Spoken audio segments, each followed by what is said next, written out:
Hello, welcome to the next installment of experiments in firing pottery in your fireplace.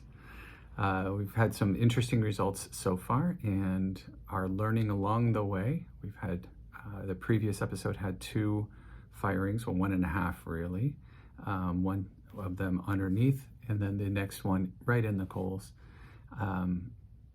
And with mixed results, we washed them off. And now this time around in this second episode, I put the pots actually directly in the fire and really had the fire going hot, hot, hot, hot, hot right around it. And we'll explore what happened there.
So while the fire is going, I've just been checking in periodically to make sure that the fire is all around the pots instead of directly on the pots, and adding logs here and there whenever needed.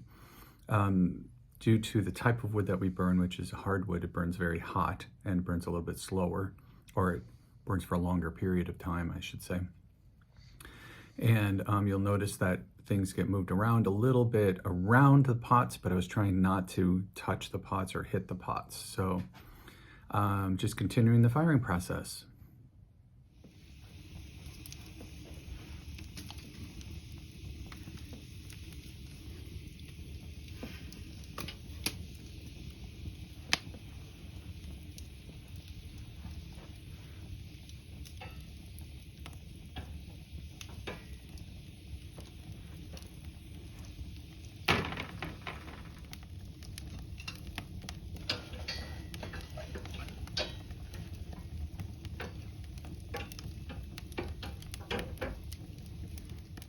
While the fire is actually going and really hot and the pots are getting orange and glowing, I want to make sure that the fire stays tight around the actual pots. And that's going to keep them as hot as possible without too much outside influence of air cooling them and having really uneven firing. I think that's my theory behind it. Without turning the pots while they're in the fireplace, I'm not sure if they're going to get an even fire at all, but we'll see what happens with that.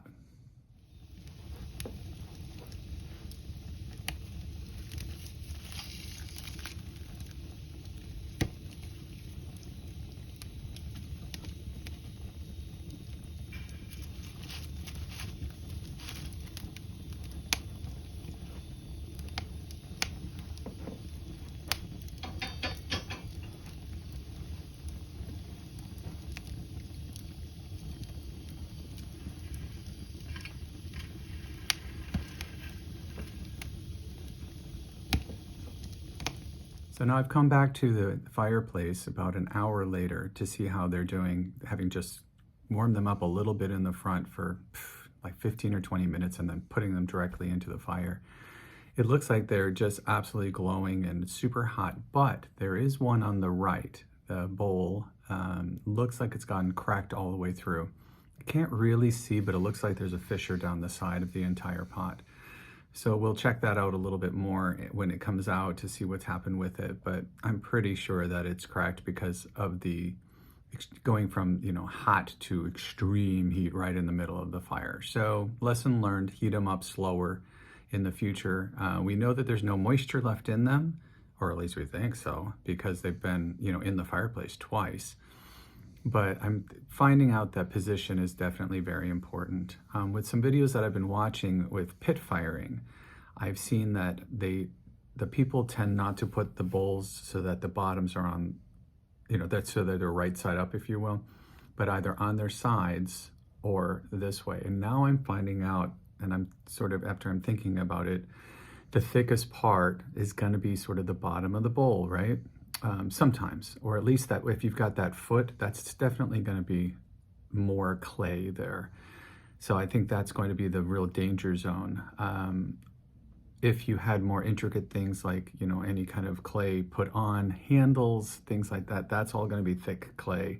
So that I think would be danger zones for, you know, as they are anyway in a kiln. But when you're doing a fast fire like this, like a bisque fire, you're going to have problems where any place that you've joined anything or when there's thicker clay, to make sure that those are really, really, really dried out.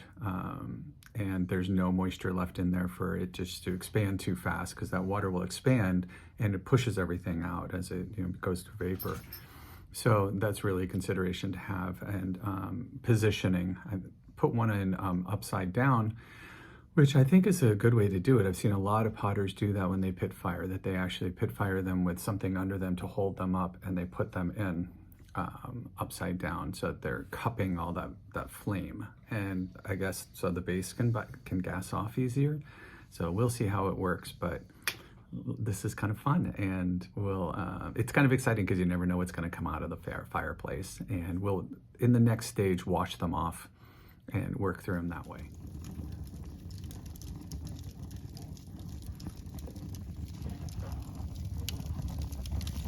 Ooh, that's hot.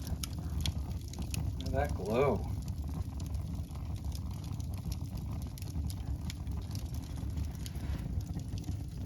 Looks like the one on the right is cracked all the way through. If you see right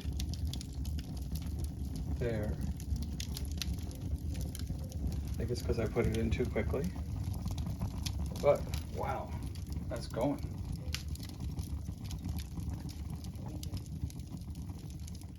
Having allowed the pots to completely cool overnight and for the fire to burn down, have no embers left, and return to it the next morning, let's take the pots out of the fireplace and see what the results are.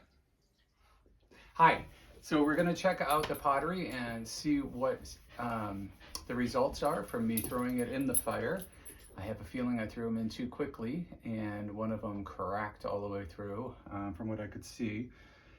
So putting them in, I did heat them up in front, as you saw, popped them in the middle, and then just kept on feeding firewood on top of it. And what I did was I left logs on the side, tried to feed firewood on top over it as much as possible so that it would actually like fire right inside. You saw that the pots were actually glowing at one point, like glowing orange. So here we go. Let's grab them out of here, empty out all the ashes. This has the Majolica, I think a teal on the outside, and the purple. Ooh, the purple actually is kind of pretty on the inside. Interesting coloring. I'll clean that off. We'll wash that off, see how that actually came out. So this is the results of that. Here's the one with the underglaze on the outside and the purple on the inside. Ooh, just one layer of purple on the inside. It's a nice blush. Actually, that's pretty nice. Hi, Willie. And the underglazes, I think the underglazes are truly underglazed now. It looks like the color of the clay is actually significantly lighter now, which to me indicates that it's actually fired. Here's that, oh, and the bottom, the rest of the bottom of this one popped off. It actually completely broke off now. Let's see that. But the experimentation I was really going for was what happens with that purple glaze. The purple glaze actually glazed. It turned purple. And then interestingly that teal glaze, it looks like, I can't even tell whether or not it fully, now this one was glowing, so I know the purple glaze actually fired fully because it's shiny around the rim. So that teal glaze must be a matte glaze. And then I guess if you put do another firing with a clear gloss over it, would do it the rest of the way. But, so that one's trash, but it's good experiment. Good experimentation pot. So if you do have a thick bottom and you put it in, if the pot has a thick bottom and you put it in too quickly, it will definitely just pop. All right, so there it is. So now washing these off, we're gonna find out just how well or how poorly they fired. This is the broken one. Let's see if I can do this so you can see. Oh, the glaze came out very nice. The purple glaze. A little bit of a scrub. I like the yellow underglaze. It's nice and bright, especially in contrast to that, the clay itself. That'd be nice with a clear glaze over it, I think. The teal on the inside came out really beautifully. It's almost like a robin's egg.